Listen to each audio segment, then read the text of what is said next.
The station where our veterans' voices are heard. MBR Talk. Hey, thanks for supporting our channel by watching and listening. Find us on the web at mbradio.us.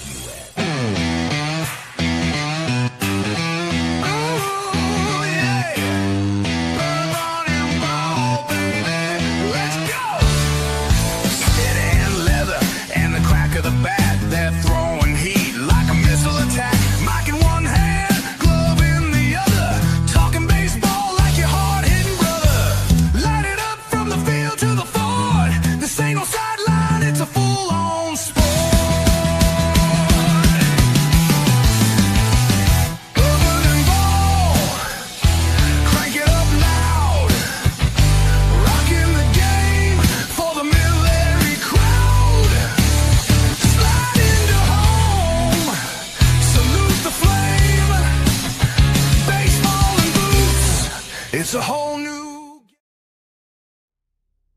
The people have spoken. Austin Riley, who's, he's not playing anymore, but when he was, 1.8, still at 128 strikeouts. That was months ago. And we're back for another season to deliver. From a fantasy perspective for next year, he's going to be a top 3 shortstop again. Probably, second round. I think a mid-second round is about where he should go. Have your drink ready. Then you hold off, wait, and you hope that Perdomo's there for you in the 5th or 6th. But if he's not, then your entire strategy just shit to bed. And prepare to be entertained. Guys like Riley Green, Spencer Torkelson, those guys need to also perform. Gary Carpenter, in the heat of the moment. And those guys, all 3 of those guys I just listed, are all streaky guys. Welcome to another season of Bourbon N Ball. I'm Doug, Mikey V from Clearwater, Florida over there. Finish your drink, go to bed. It's Friday night. Have fun, guys. Take care. Well, what's going on, everybody? As you can see, I'm here by myself right now. My friend who I've done this podcast with for the last 3 years, Mikey V, will be joining me shortly. He's got a couple of things he's got to take care of. He's down in Florida. They got that little cold streak going on or whatever it is. But he will be joining me. And what an episode we have for you. This is Bourbon N Ball. I'm Doug. I'm coming to you from Foxborough in the cave over here behind me. Mikey V, who will be joining us, will be coming to you from Clearwater, Florida. It's going to be a very interesting show. A lot of opinions, a lot of debates. It's going to be very interesting. We have a lot of stuff to go over, a lot of free agent signings, how those free agent signings, how that interprets to the draft boards, right? I mean, your fantasy draft is coming up, regardless of when. I mean, most of them are usually the end of February, early March, right? Right around spring training. You don't want to do it too early because someone gets hurt, you get screwed. But you want to do it at a decent time. And I know with the drafts coming up, you really want to look at these free agents that have been signed in the lineups and the rotations. But you also want to look at the impact that they have on these lineups and these rotations, right? For instance, you sign you get a Kyle Tucker. What does he do to a lineup? Look at Juan Soto. What did he do to that Yankees lineup? They add insurance. They bring more to the table. They make everybody around them better. You drop someone who could be a 5-hitter now, a 6-hitter, and it just makes them that much more stronger. That whole lineup, what they can bring to a lineup is what you really want to look at. And that's what we're going to do for you today. We're going to look at the signings. Obviously, some of them are bad. Some of them are good. But then on top of that, we're going to look at the lineups. We're going to look at the rotations. We're going to say, well, you know what? He's going to make this guy better and this guy better. Or I don't know. I mean, I don't want to give too much away because there are certain players that I don't know will help a lineup that were added, that were big free agents, that I don't think will help a lineup as much as it got helped last year. For me, I don't want to spoil it, but Alex Bregman to the Cubs, and we're going to talk about that a little more, and we're going to break down that lineup. But you're going from a Kyle Tucker to a Bregman. Is that really going to have a better impact? Like, who's a better player? I think obviously Kyle Tucker is, regardless of fantasy, regardless of baseball. Kyle Tucker is the better player of the two. He's younger. He's a 5-tool guy. Bregman, you can kind of make the assumption maybe now he's going to be injury prone. He's older, right? You don't know if he's going to make that lineup that better as it was last year. So you're replacing the Tucker with the Bregman. Is it going to work? I don't know. I honestly have no idea. I'd rather have Tucker. I think they overpaid for Bregman, but we're going to talk about that later. Before all that, let's just start talking about Bourbon N Ball, right? That's us. That's what we do. That's what we drink. As you can tell, I have my Bourbon N Ball bourbon glass right here. You take a sip out. Oh, the first sip is always the best, isn't it? All right, so me and Mikey V have been doing fantasy baseball for over 20 years now. This is our 21st year, I believe. It's an ESPN points league, head-to-head. It is a keeper league. You get to keep 2 keepers for 2 years, and then after that, they go back into the draft. And yeah, I mean, you learn a lot playing fantasy for that long. And we decided, we loved it so much. We were like, well, we were going on Facebook, and you have all these fantasy pages. You have CBS Fantasy Baseball and Scott White and all those people, and they'll sit there and they'll break trades down, and you'll say, hey, I just traded this guy for this guy. And you'll probably be excited about it because that's your guy. And as Mikey V always says, you go out and you get your guy. And then when you have him, right, people just knock you for it. Oh, it's a horrible trade. You got fleece. You got all this stuff. We're not with the negativity. I know Mikey V for sure. I am too. If there's a guy you want and you want to go over trade for him, and that's your guy, go out and over trade for him. I mean, it's opinions. Anybody in fantasy can be good at any time, like for the most part, right? I mean, it just blows my mind that you have these people with these podcasts, and I have one, and Mikey has one with me, but but they make it sound like they know it all, and whatever they tell you is right, and all this other stuff. Listen, we decided we don't want to do that. Right? We don't want to make you sound stupid. We don't care, right? We want to give you the facts. So if you're going to do a trade and you want to go out and you say, let's say you want a Pete Alonso, I'll say, hey, listen, I understand Pete Alonso. I know what he can bring to the table. He can bring 40 plus home runs. He can also bring a 250 average and 180 strikeouts. You weigh the bad and the good, and then you go from there. Like, we're not here to make fun of you or anything like that. We're here to just give you the facts. What you do with the facts is totally up to you, and that's it. And so we decided to create Bourbon N Ball, and it's been fun, man. This is our 3rd year doing it. Of course, we're on Military Broadcast Radio, MBR Radio, which we also have a YouTube page if you want to go on and follow that. We're on Patriot Radio. We're on Roku. I mean, it's pretty fun, and we decided last year to create our first Bourbon N Ball baseball, fantasy baseball league. It's a 12-team head-to-head. I like to call it Beat the Experts because experts in fantasy baseball are not really experts. Let's be honest with each other. I mean, numbers are numbers. You can kind of mold them any way you want to prove a point. I think in fantasy baseball, it's a little more straightforward than that, Pete Alonso, I don't like Pete Alonso, but in a points league where you do get penalized for strikeouts, there's no appeal for him for me. I don't like that, So it is what it is. I get it. You like your guy, but hey, we decided let's create this Bourbon N Ball league. Let's see if you can beat the experts. And last year was our first year. I won. Yes, I know. Crazy, right? It wasn't anything I planned. Yeah. So nice out there. Oh man, it's just again.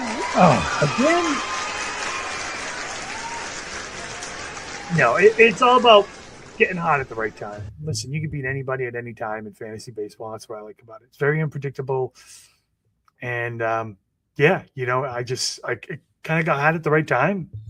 I didn't have an amazing season. I know Adam, I think, only had 2 losses in the season, but he was a one and done in the playoffs. That's just how fantasy baseball is. You can have amazing regular season, but in the playoffs, you'll just crap the bed. And that's what happens. It is what it is. You know, what are you going to do?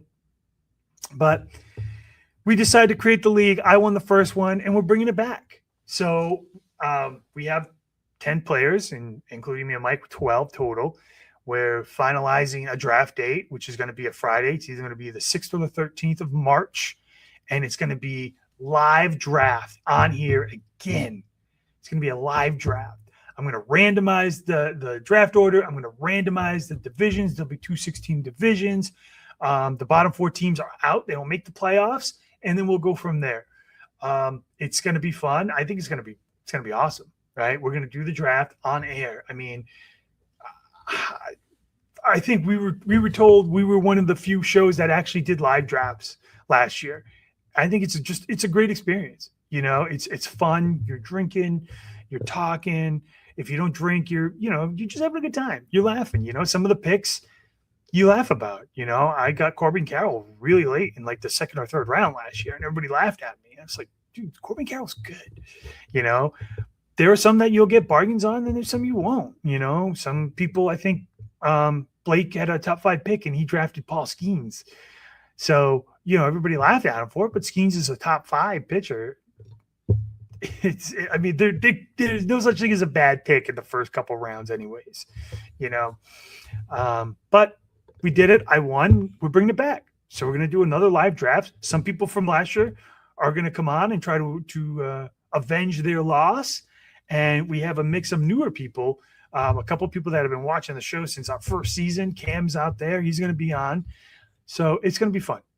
You know, mark it on your calendar if you're new to fantasy, if you just like looking at how people value stuff, especially based on the league format. You know, this is going to be a points league. So, yeah, there are things you got to consider for sure. Strikeouts is one of them. You know, the stigma with point leagues to me is the overvalue on players that shouldn't be overvalued. You know, I already talked about Pete Alonso. I think he's overvalued in points leagues.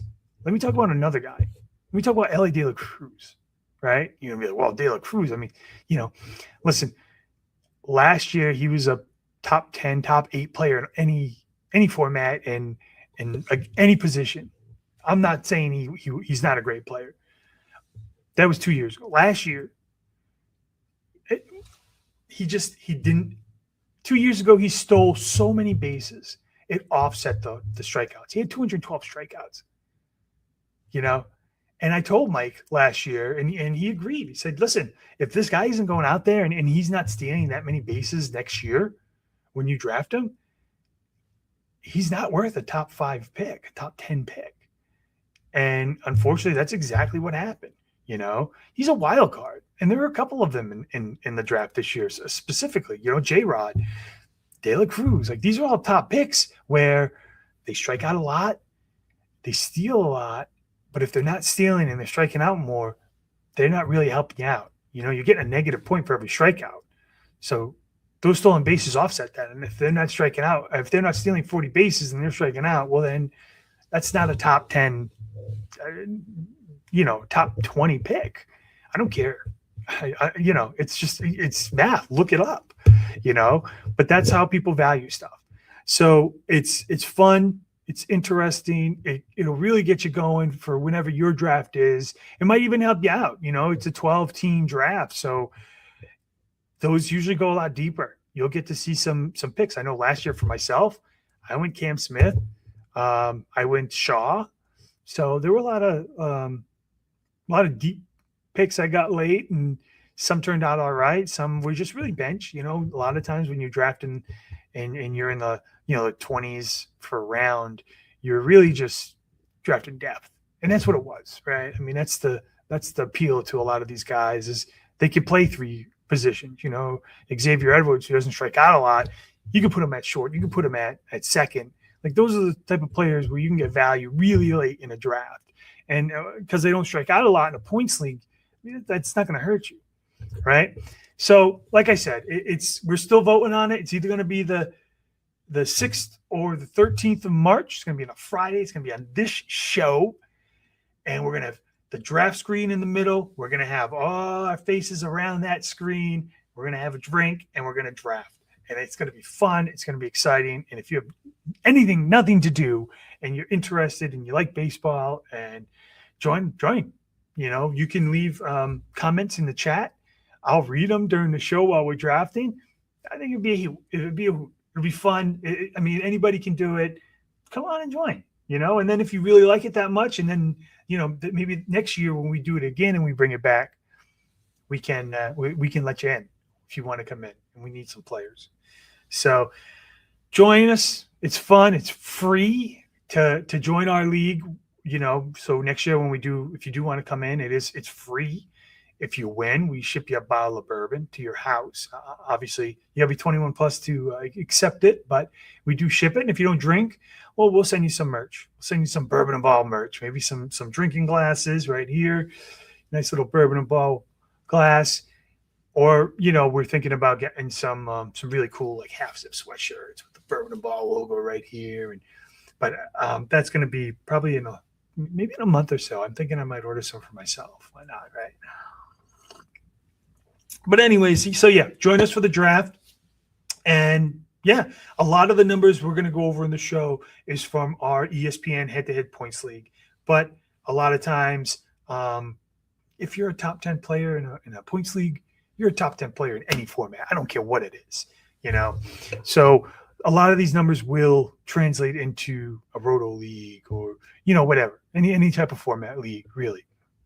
It's really when you start getting nitpicky into the splitting hairs of those people in the mid rounds where you start looking at the formats a little more in depth. But for the sake of the show, this one specifically, the numbers that I'm going to give you for these players are specifically from our points league from ESPN last year. Okay. And of course, coming to you from all these military affiliated stations, I myself, was a paratrooper in the Army for 6 years. Over 6 years, I had jumps in Ireland, Germany, the Netherlands, and I had a combat tour in Afghanistan in all of 2012. I, believe it or not, extended for some apparent reason. I didn't have a girlfriend, and I just extended. So I stayed another 9 months there. So very exciting stuff, fun stuff. So I was a combat veteran in there, and so that was my military affiliation. I know Mikey V comes from a family with a lot of military affiliation as well. I mean, his grandfather was in World War II. His dad was drafted in the Air Force for Vietnam. So, that's good stuff, So, again, waiting on Mikey V, but he's going to hop in when he's here. But I'm just going to continue on because you know what? We got some stuff to talk about. So let's just continue on. And a little more for you. And I'm going to start this free agent segment with one of the bigger free agents that I started the show with. I'm going to show you a little clip from last episode that we had live. This was me talking about this specific free agent. And you can tell me if I got it wrong or if I got it right. Take a look. They want you to make the splash. They want you to sign these big players. But it's like, obviously, at some point, you got to say, hey, enough's enough. I'm not going to be paying for this guy who's just not worth it. I'm not going to open my wallet for somebody who's just not worth it. And, I didn't think he was worth the first contract. But, they come back and they give him another one and they offer him the same one. And then now they're giving him more and he's still debating. Well, you know what? Fuck him. That's what I say. I hate to be blunt. Yes, I was a little blunt on that one. But I'm pretty sure everybody knows who I'm talking about. And man, that stash, that was epic. That was an epic stash. All right.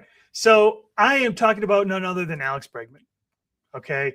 Listen, I know there could be some bias in this, right? I think the Chicago Cubs, I think they made to me, it's a puzzling signing. You're agreeing to terms with a third baseman, contract 5 years, $175 million. Oh my God. He'll make 35 a year. Obviously a full no trade clause. He'll have no opt-outs, so I get it. Some of it, I guess. He did have a decent year last year. Here the number 273, 18 homers, 62 ribbies, 64 runs, 70 strikeouts, 1 stolen base. He gave you 307 total points in a points league, or 2.7 to start, which is pretty good. Average is about 2.2, so he's up there for that. Now, let's talk about his second half. I mean, the guy, he tanked. He comes back from injury.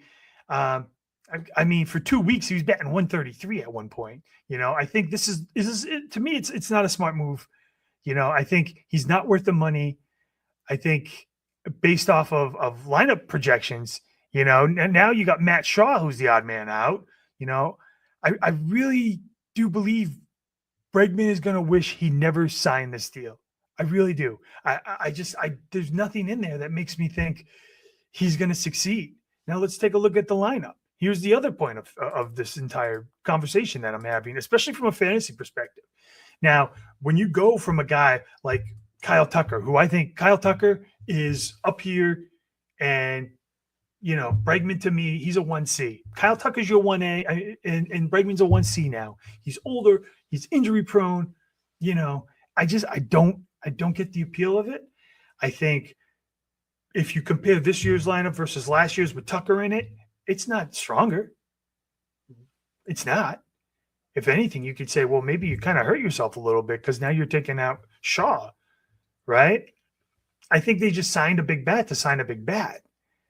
I don't know what to expect. It really is, PCA second half, he tanked. If you want to go into your draft targeting a PCA in a points league, feel free. Waste a top 25 pick on him. I could care less. PCA is not on my radar. Listen, I'll give him credit. He had one of the best second halves for a young hitter in a very long time. But fantasy baseball is all about what have you done for me lately. And PCA, if you look at what he did for you lately, if you owned him last year, he probably cost you a playoff spot, right?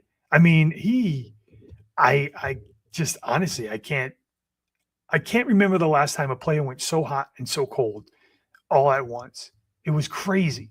So if you want to target PCA, I say you go target him. Like I said, you're taking Bregman out, you're taking Tucker out, you're putting Bregman in. That's not an upgrade. That's not an upgrade. Anybody in that lineup now, it's the lineup. There were people to me that performed better than I thought they would. I think Michael Busch at first base. First base is a premium position. Once that run of first baseman comes off, Michael Busch is right there. Yeah, he had a pretty decent year. I wouldn't mind getting him later on as a stash or something. But I am not going to reach for any of these players. There's nothing to tell me that I want to. If Bregman falls to my lap in the third round, and I'm in like a 12 team or something like that, then maybe I'll do Bregman. But he's got no protection. This lineup to me, if I'm an opposing pitcher in baseball, in fantasy baseball, it doesn't scare me. It really doesn't. I think the signing was just a signing to sign somebody. And I don't know what they expect is going to happen. I don't know how they think this is going to translate to wins, replacing a Tucker with a Bregman. Obviously I think this lineup is not going to look like it does right there. Happ is always going to be your leadoff guy. Then you probably go Bregman, then you go Busch, then you go Seiya, then you go PCA, then it goes like that. But yeah, I don't know. I wouldn't reach for any of these guys. I really wouldn't. I don't know. And what the crazier part is, like, who would you draft first, right? Would you rather have a Bregman or would you rather have a PCA? I'd probably go Bregman for sure. The strikeouts, he doesn't strike out a lot. PCA, the second half, a lot of strikeouts. I think at one point he was batting like 150 for like 2 or 3 weeks. So, yeah, there's some hesitation with him. Listen, I'm not a PCA guy. I'm not a Bregman guy. But third base, infield in general, except for shortstops, there's a drop. There's a cliff. I think shortstops, you could probably get a really good one really late. We all saw Perdomo last year. Like, there's not gonna be a lot of people buying that hype into the draft this year. So you could actually get a pretty decent deal on him. We're gonna talk about that Diamondbacks lineup and who they added. And let's not forget when Josh Naylor left that lineup, when Eugenio Suarez left that lineup, Perdomo was still producing. It's not like that entire offense took a back turn.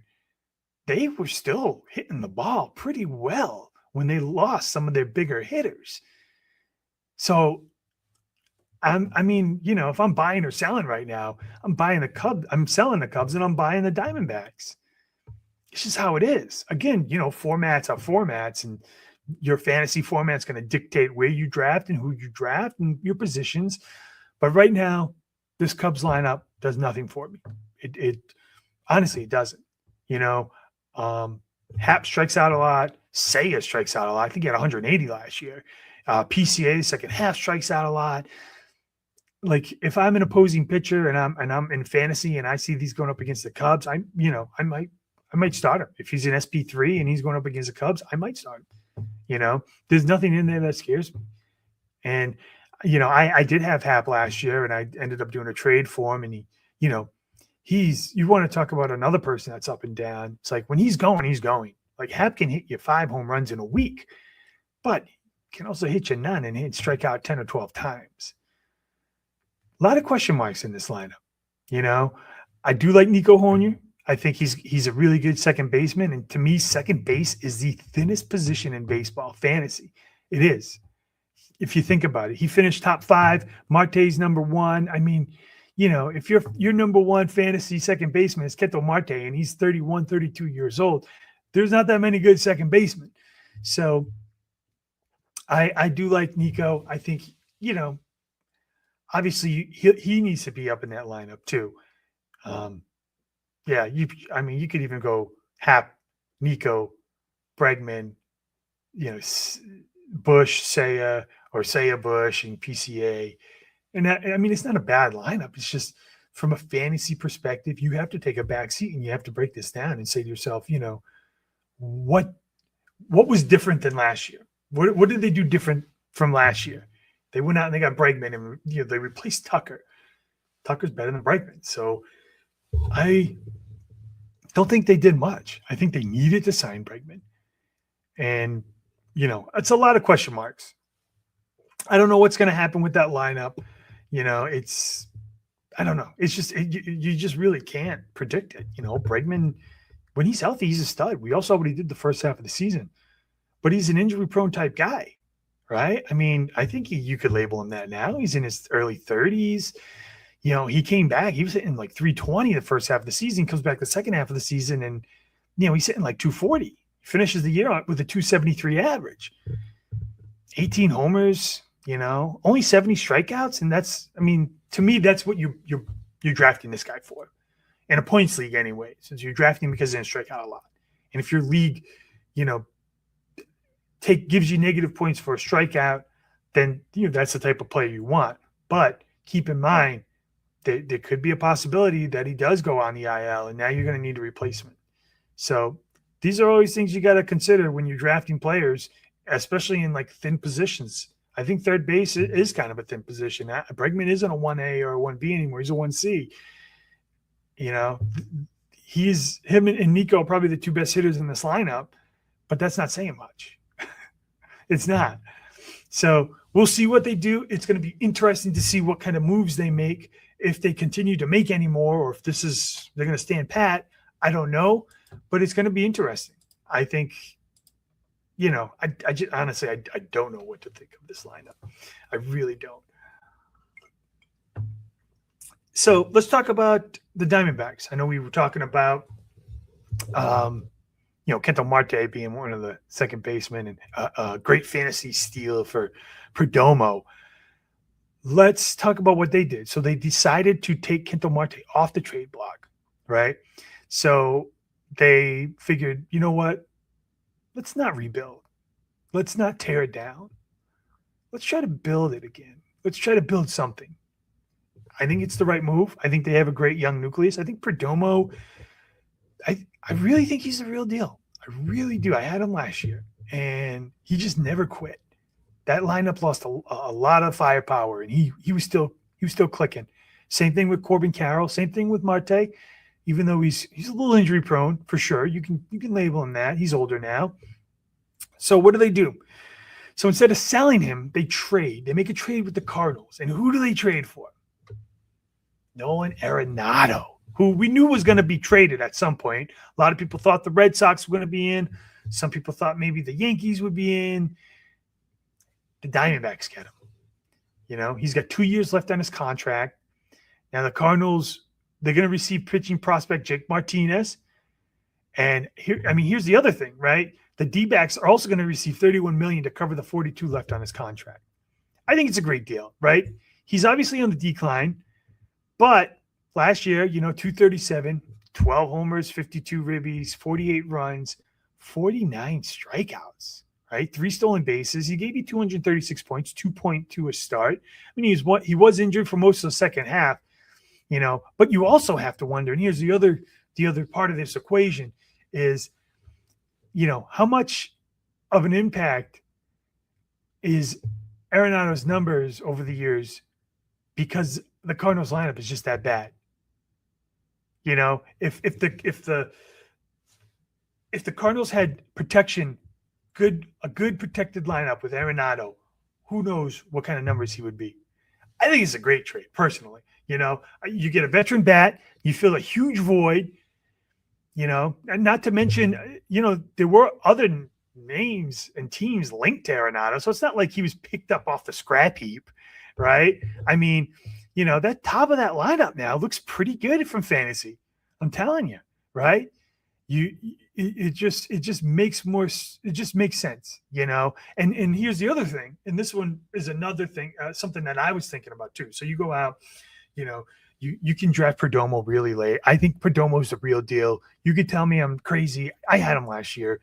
They lost Naylor, they lost Eugenio Suarez. He came out and he still kept going. Him, Corbin Carroll, Marte. You have a nucleus there. Two are young. Marte's older, injury prone. Yeah. Now you're adding Arenado into the middle of that lineup.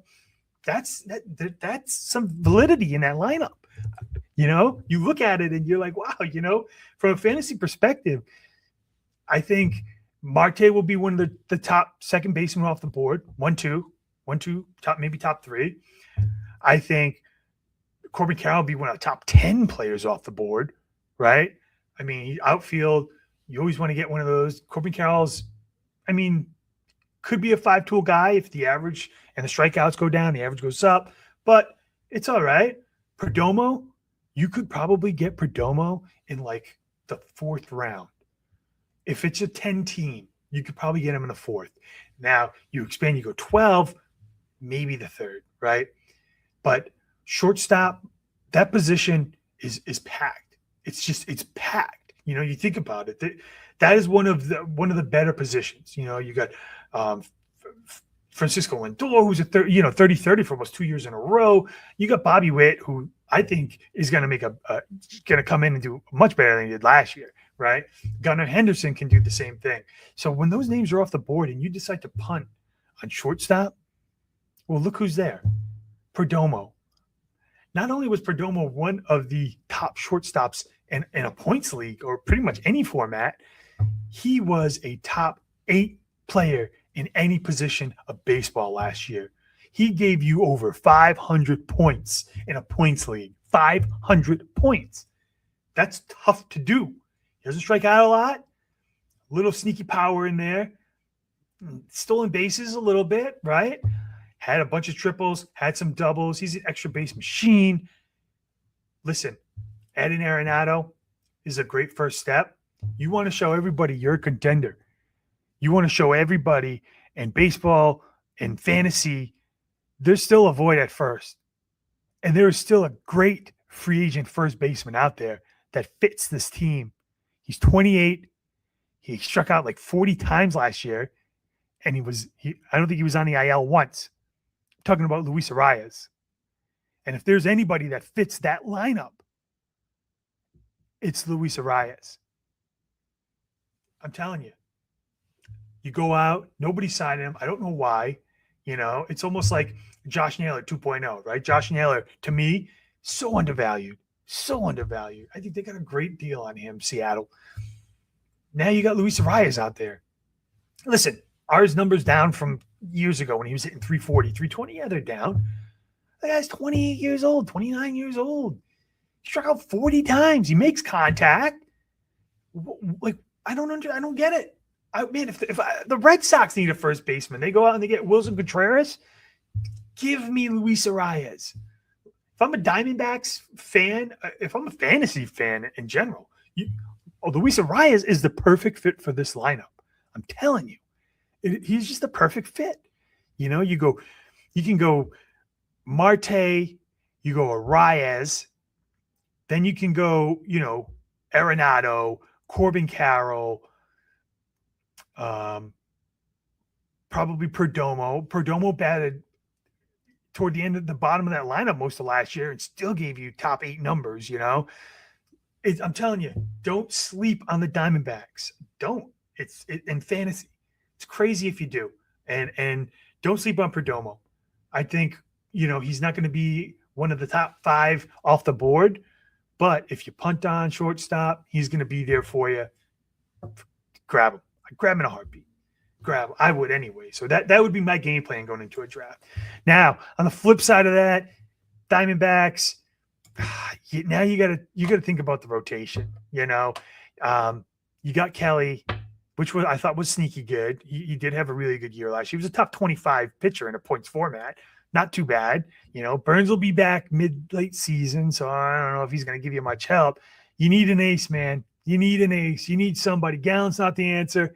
I don't think if you want to get Gallen on the cheap, I won't hate you for it, but you need an ace. And I don't know what other teams are trading. I don't know what you have to trade, So those are the things that I would probably address if I was the Diamondbacks. But like I said before, just don't sleep on that team, man. I'm telling you, that's a fantasy point. If you're in a points league, that's a fantasy dream team. And it sounds wild when I say it, but it's when you look at this, like Perdomo I think he had 94 strikeouts last year in a full season. We just looked at Arenado's numbers. He had 54, and he was hurt, but no, he had 49 strikeouts last year. Yeah, he was hurt, but he had 49. He had 54. He had 48 runs. He had 52 ribbies. Like those numbers those are great numbers. You add a Luis Arias to that, and he only had 40 strikeouts, and it could be a scary team. It really could. You really need to just buff up that rotation. All right, so let's move on. Let's talk about the home team, man. Let's talk about the Red Sox, right? So Mikey V, I know he's coming on. He's going to be on a little later. Let me just take a sip. I hope I'm entertaining everybody enough by myself. It's usually my buddy over here, Mikey, who has my back, but right now it's just me. Oh, it's so good. So we're going to jump in. We're going to talk. So Mikey V said last show, he figured this specific guy wasn't going to go back to Philly. Well, he was right.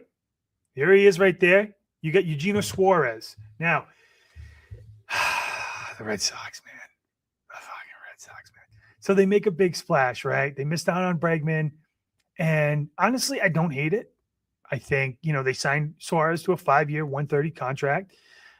He's 30. I think he's pretty underrated in the world of baseball. I think we can all agree on that, right?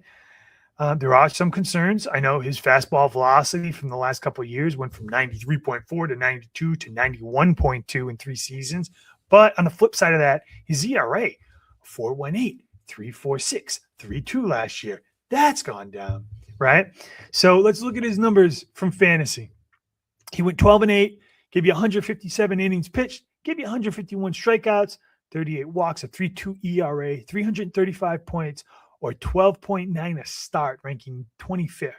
Obviously, he did hit the IL, I want to say, right before the break, and then they brought him back after the break. But he's still a top 25 pitcher. He's giving you 12.9 a start. I think anybody that gives you over 10 a start is pretty good. I think, if you've been playing fantasy in a points league that long, we can all agree.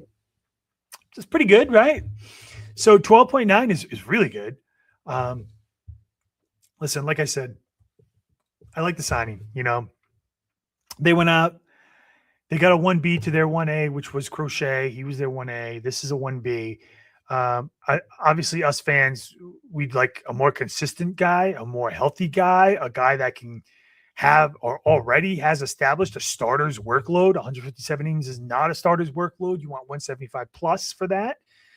But all in all, it's not a bad sign.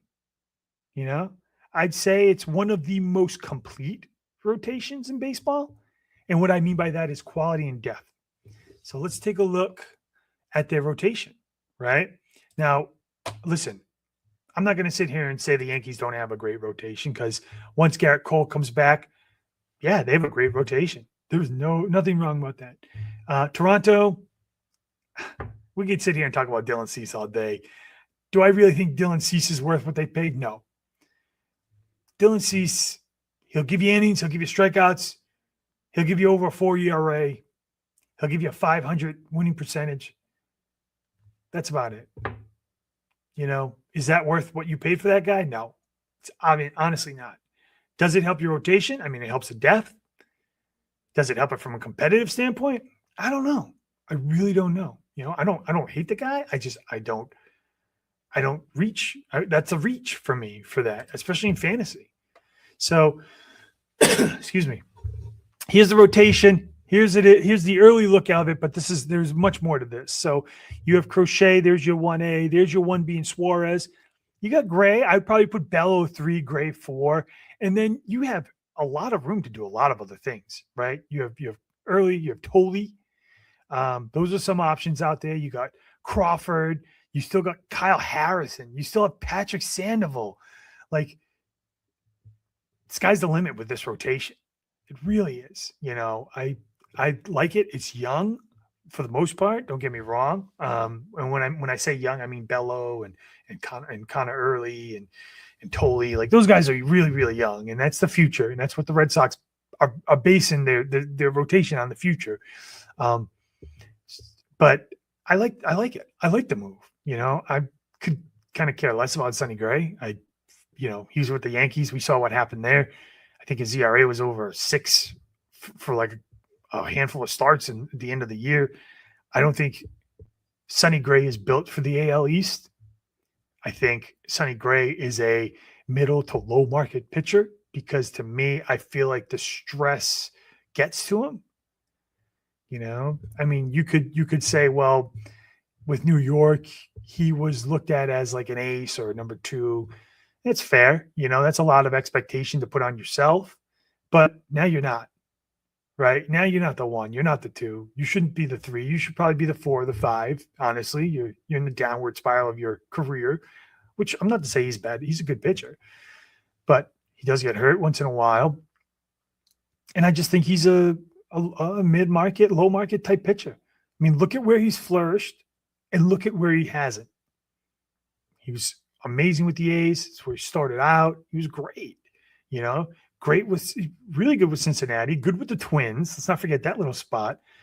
Horrible with the Yankees, good with St. Louis.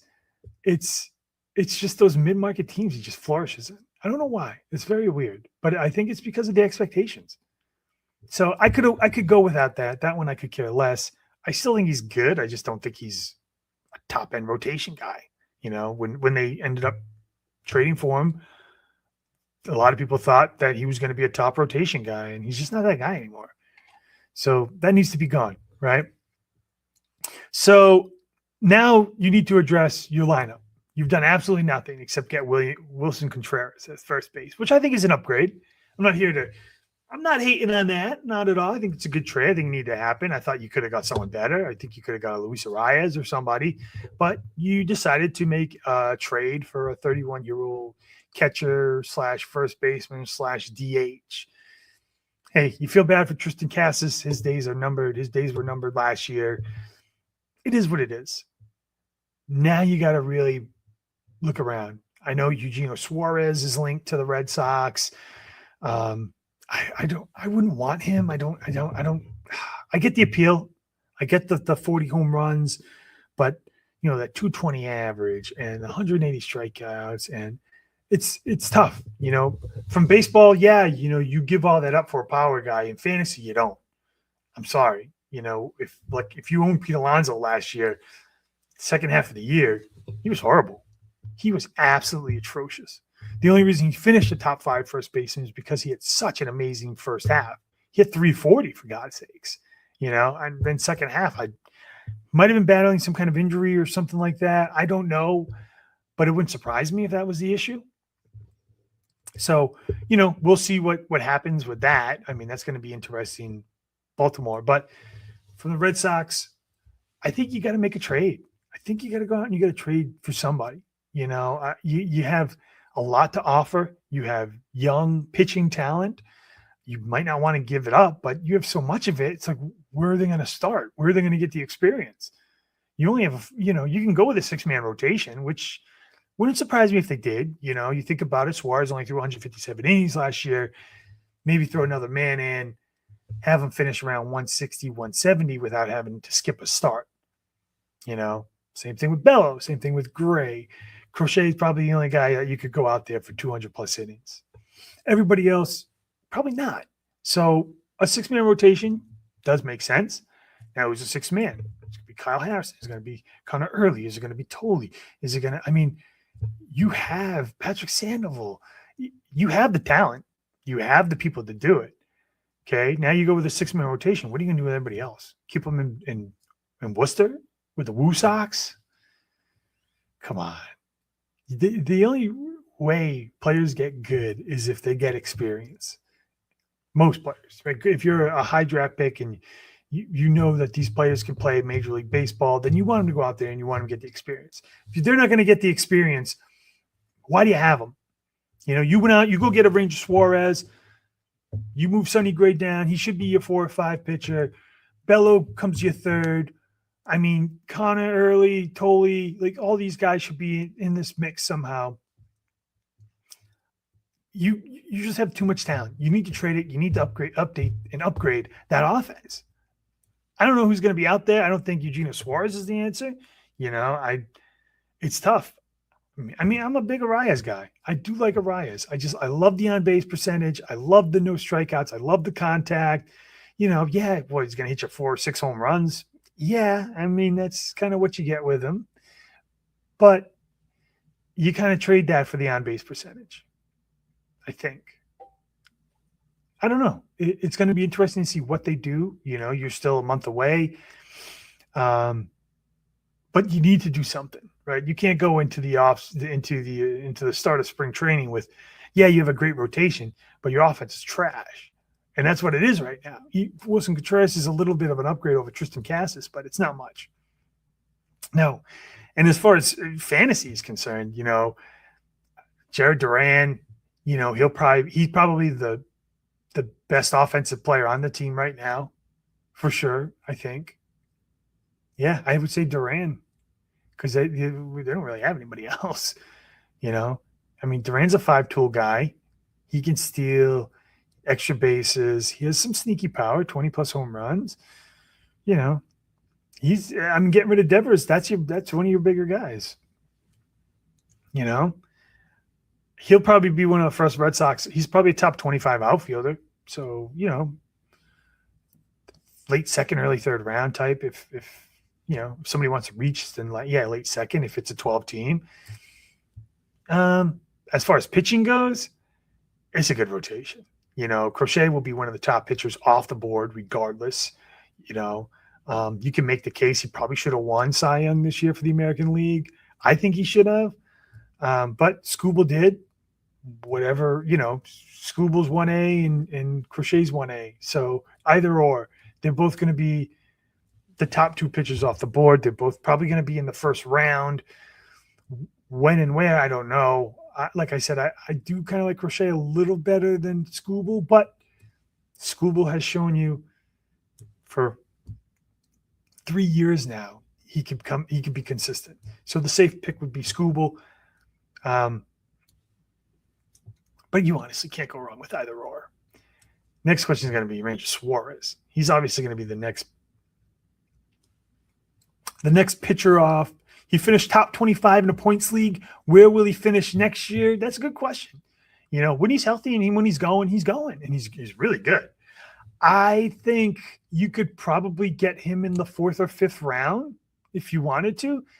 There's just hesitation. You know, when you go from the National League East, which don't get me wrong, it's a great. The National League East is a juggernaut division. You know, talking about the Mets, you're talking about the Braves. Yeah, it's a great division. You go in there, now you're going to the American League East. I might be a little hesitant to draft Ranger a little early. I might want to see if maybe he'll fall because I don't think I'd reach for him. I think he's good. I think, like I said, he finished top 25 in the points league last year. Would I want to draft him earlier than the fourth round? I don't think so. You know, I don't know. He's coming into the American League.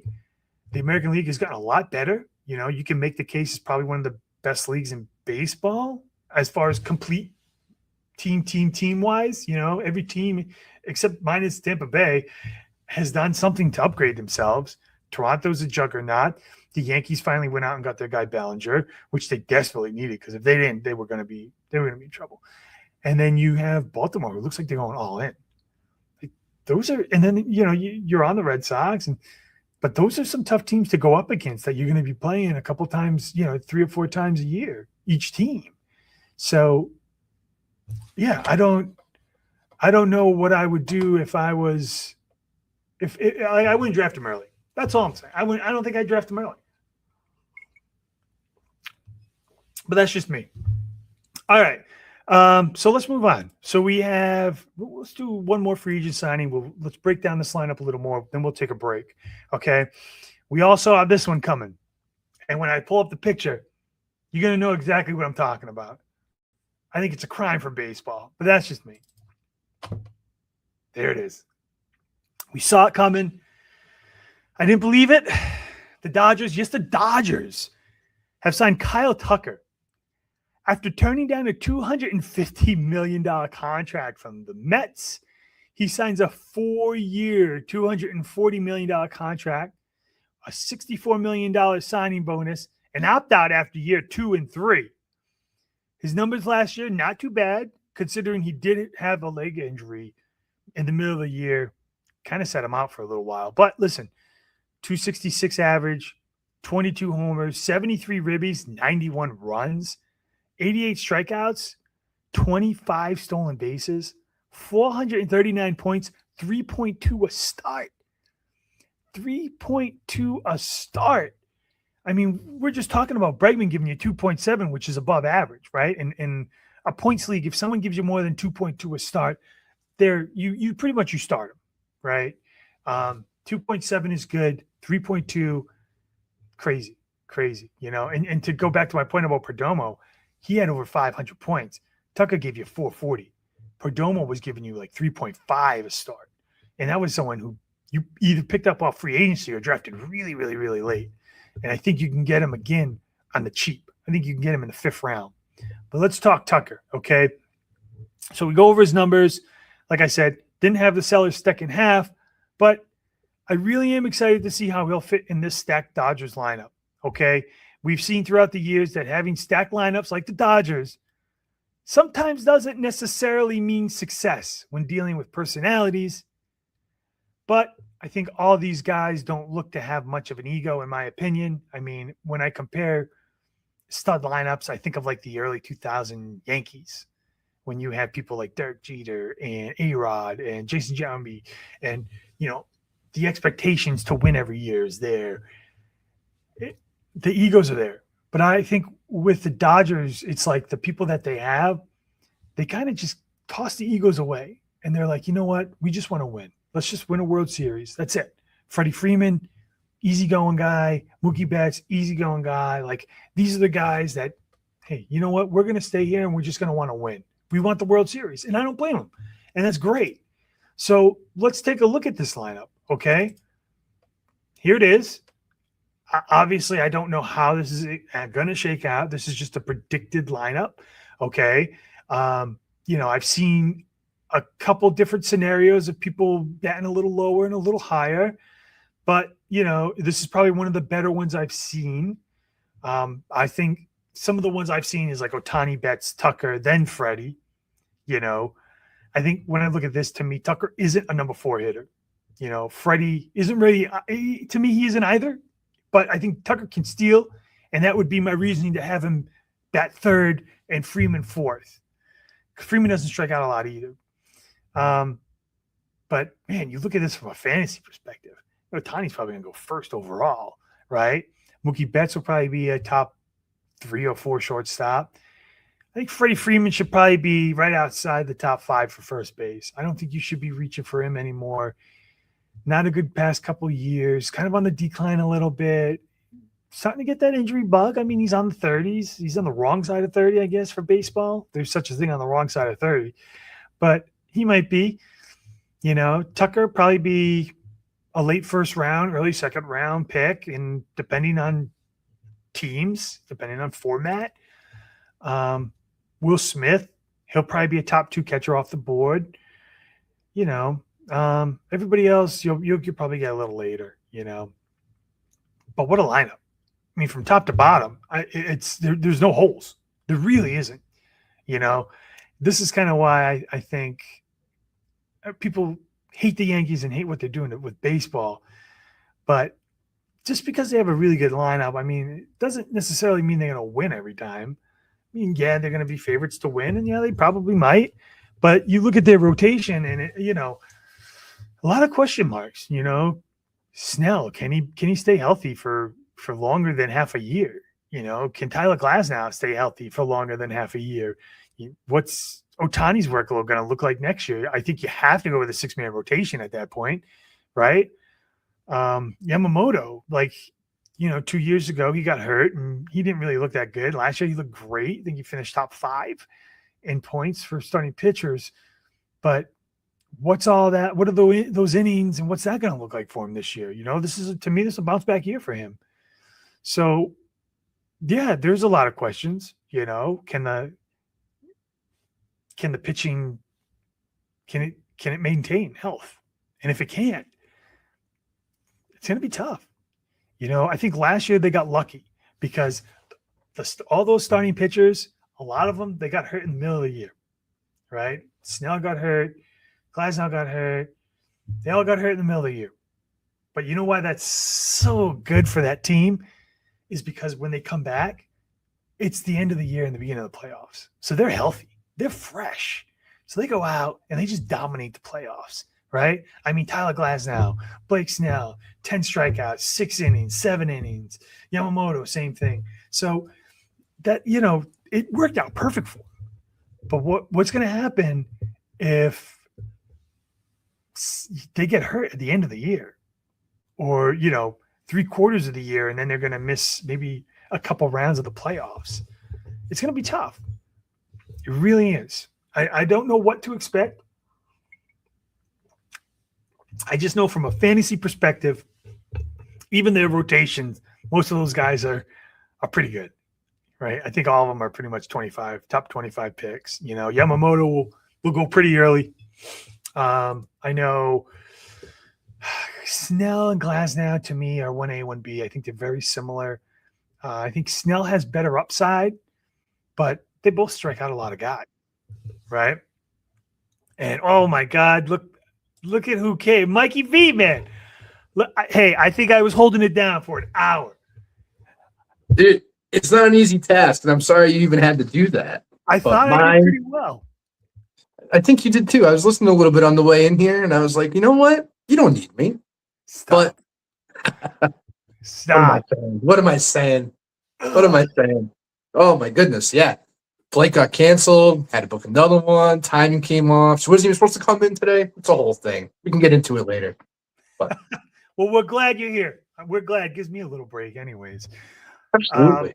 So listen, you missed a ton of stuff. I'm not going to lie to you. I was talking about we were going to draft some of these guys, and then I was going to take a little break because I'm trying to give a little draft perspective because our fantasy drafts are coming up in the next month, right? Yep. End of February, early March is usually the time frame for drafts, and just looking over some of these lineups and rotations and figuring out how much of an impact some of these other players have that would make you draft some of these other guys a little higher than what you would have. You know what I mean? Like, and for instance, I think I started the show with Bregman, and I said, when you add Bregman into the lineup, I don't think he's doing much because think about it. What did they do last year? They had a Tucker. You're going from a Tucker to a Bregman. you're going to expect a better outcome to me. So, a lot of that stuff is what I was going over anyways, when I was explaining my thought process for drafting and some of these players. So you're saying some of these players, you're talking like a Bregman, right? So you're saying a guy like that, maybe his draft stock went down just a little bit, just because maybe the surroundings, maybe the ballpark, right? We know it's hard to hit at Wrigley Field, but if a guy like Kyle Tucker, on the other hand, we know he didn't have the best season last year, and we did put him in the top 10 for this year, really. I think he stays there because of who he's also playing with as well, right? So I think you're absolutely right. These things do matter on draft day with some of these guys going into new homes. Some guys are just set it, forget it guys. They can go anywhere. They're going to hit anywhere. But there's a few guys that went into new homes, and we don't know how they're going to perform. Like a Pete Alonso, for instance. I don't know if he really helped his stock or it really hurt it, but you don't know how he's really going to perform in the AL East over there. It's a whole different league. And then to kind of piggyback off that is like, okay, well, now you're going from a lineup that had a Juan Soto and a Francisco Lindor. They don't have a Juan Soto over there. You know what I mean? So doesn't that impact his draft? Doesn't that impact a little bit, right? Because you're going from there's nobody comparable to Juan Soto that plays for the Orioles. Nobody's in that in talk. Lindor too. That's a guy who gave you 30-30 almost 2 years in a row. You make a case maybe Gunnar Henderson, but we haven't seen the numbers yet from him, but he has the potential. I'm not saying he doesn't, but they don't have anybody like a Juan Soto. Nope.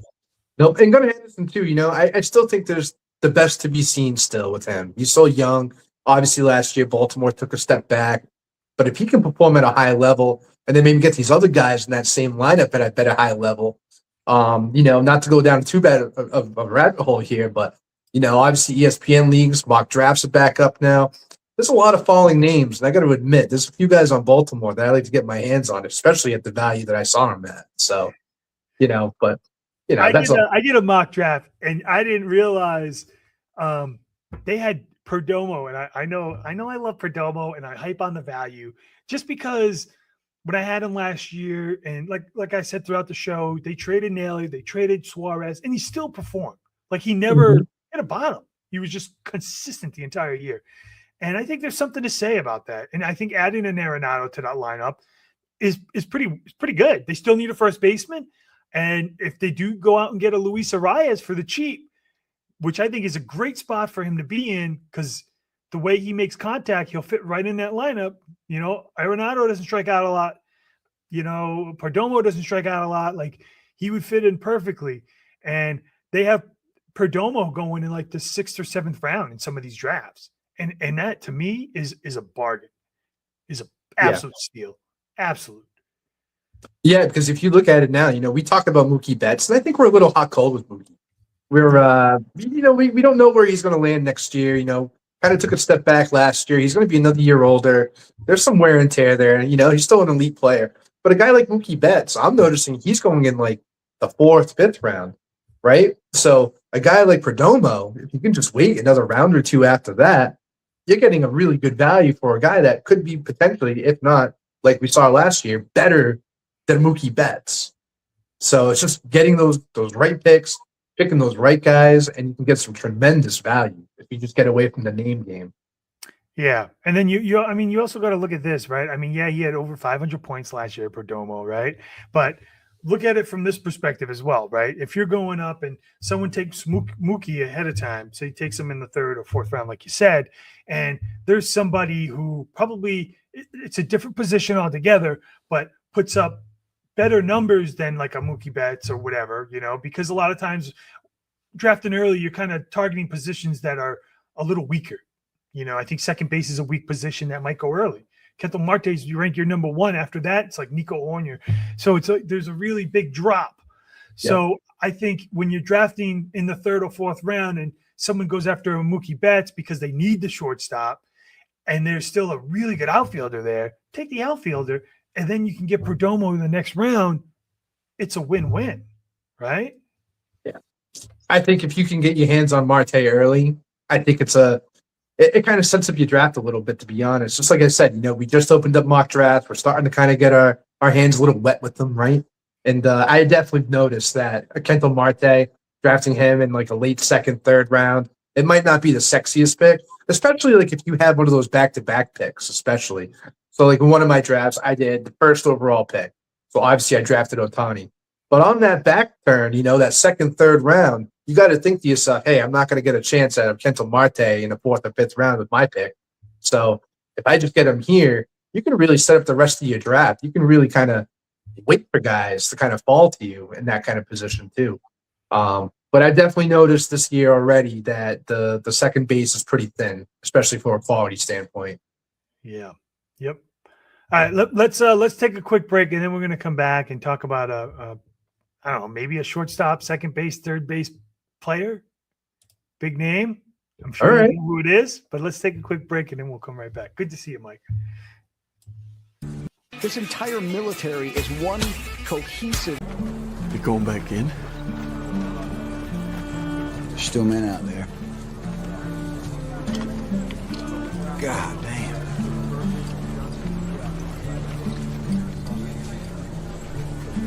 When I go home, people ask me, hey, Hoot, why do you do it, man? Why? Just some kind of war junkie? I won't say a goddamn word. Why? They won't understand. They won't understand why we do it.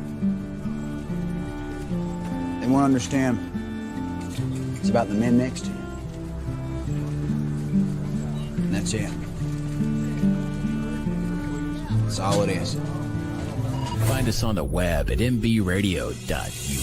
I want to make it clear that the views expressed by our hosts are not considered the official stance of MBR Views. Remember, this is all about having fun and enjoying the ride. And now the guys you just love to hate. Trash. It's garbage. Man. It's a dumpster fire, man. It's a man. Come on. It's not. Doug and Mike are back with more Bourbon and Ball. All right. So as I promised, we're gonna talk about. Let me change this real quick. I'm trying to. There it is. All right. I think that's it. There it is. Okay. So when you thought Steve Cohen and the New York New York Mets were done this offseason, you were mistaken. I think we all were, right? And they could still be more dealing before the start of the season. But I think they surprised all of baseball by signing this young talent, Bo Bichette. 3 years, $126 million contract, a $40 million signing bonus, can opt out in each year of the deal, which I'm sure was intriguing to him. I'm not a Bo Bichette guy. I think signing him because you lost out on Pete Alonso might not have been the route to go, since, they're, in my opinion, completely different players, right? You have a power hitter versus kind of a average guy who gets on base. You're kind of substituting one for the other. I think the Mets lineup needs a power hitter more than they need a contact hitter, but I can understand why they did it. It is what it is. Let's also not forget Bo Bichette's numbers from 2 years ago. Completely horrible. Very, very bad. At least Alonso stays healthy and he gives you home runs, right? But Bo Bichette had a great year last year. No doubt about that. 311, 18 homers, 94 ribbies, 78 runs, 91 strikeouts, 4 stolen bases, 404 points, 2.9 a start. He was ranked 7th in shortstop. 7th. For someone that was so highly sought after, you'd expect this guy to be a top 3 shortstop. He was ranked 7th. I don't know. I don't know. It's at this point, you're kind of just spending money to spend money, and it's like you're not looking at the overall numbers. That's what I look. That's how I think when I see these signings. When I see Bregman, when I see Bo Bichette, he had a great year last year, but he was also hurt, and he was hurt the year before, and he didn't have a good year the year before. And I don't know. I don't know what to think about it. I think they needed power. I think it was kind of just like one of those signings where it was just like, man, we have to do something. We have to make sure we make a splash. We have to sign these names. And with Bo Bichette too, it's kind of like we just talked about in your last segment there. It's kind of sometimes where you land, where it's going to just change your value. So look, and you mentioned it 2 years ago, he had a terrible year, and I was an owner of one of them. I did trade for him earlier in the year in a deal. Didn't think I was going to get that. That was just crazy talk, right? But where he was drafted, though, and at his age, I think he's 28 now, 27 in that ballpark. So you're talking 2 years ago. He's 25 years old. He's about to, really, really going through his stride. So he was drafted probably, fifth, sixth round, give or take, top 3, top 4 shortstop, give or take. And then last year, he was going into drafts, and he was one of those value guys. He was one of those guys that fell dramatically off the board. So if you got your hands on him later on, you got rewarded. I think this year you're going to find himself in the middle. I think somewhere in that 8th, 9th round in 10-team leagues. I think somewhere in that top 100, but toward really the back end of it. Because like you said, there are other shortstops out there that are ranked higher. And going into a new place in the NL East, you don't know what you're going to get out of Bo Bichette yet. He could crush it for all we know. But you just don't really know what you're going to get because of the season before last year. Then you go last year. Now you add the new team in. That's why I think somewhere in the middle between 8th and 9th round. What do you think, though? I honestly think he's going to go before that. I think you might be looking at maybe a 6th or 5th. Really? I think it's going to depend on the position. If he's a shortstop, second base eligible, and we talked about that Mets lineup. Let's take a look at it. I mean, of course, this is just a predicted lineup. I think it's not all correct. There's a lot of people that I'd probably shift around a little differently. I think I'd bat Bo Bichette second and maybe Juan Soto third. And then, definitely it needs to be shuffled a little differently. But if you're adding Bo Bichette to a lineup with Lindor and Juan Soto and Marcus Semien, and I mean, you can even add Jorge Polanco, is a pretty decent add for them. If Pete Alonso to me is not a 1A, he's more of like a 1C, and Jorge Polanco is probably like a 1D, but they're not too far off. Like it's a really good lineup. And I think compared to the Blue Jays lineup, it's much better. And if he can find a home there and he can get comfortable there, he could potentially, I don't think he'll hit, 311 was pretty high for him. He's to me, he's more of a 280, 290 type hitter, but 25 plus home runs is not out of the realm of possibility, especially if he does bat second. Soto's batting behind him. It's absolutely how you arrange this lineup, and that's what's going to be the kicker. But I do think because he's in this lineup, and because it's a much better lineup than Toronto, you should see him go. I mean, I wouldn't even be surprised if he's one of the top 5 shortstops off the board. Honestly. I don't know. It's going to be tough because, again, you got Francisco Lindor already. You trust the Trey Turner. I can see people maybe wanting, maybe an up-and-coming Bo Bichette at that age still with an aging-out Trey Turner. Not stealing all those bases like we used to see in years past. Gunnar Henderson bounce-back season. I think that's going to happen. I'm on that boat. I'm going to be honest with you on that. You still obviously got Bobby Witt, number 1. So there's still – it's kind of a deep position. It's kind of a good position to be in. You already talked about Perdomo. You already talked about Mookie Betts. There are a lot of names at shortstop. So it's one of those things. It's like, how much more quality am I going to get if I wait, or if I overdraft them? Excuse me, really. But going back to the Mets here in this lineup, and what Steve Cohen's doing was what I like is he's trying to put together a major league lineup. He's not trying to get scratched and trying to see if this guy's going to make it. He's going to try this prospect, right? And, we haven't talked about the next guy yet that joined the team, but, you can take a risk on a guy like that, right? Especially when you have a quality lineup. Yeah, I mean, how I feel. So I know. Crazy. They go out and they trade for Luis Roberts. I don't mind it.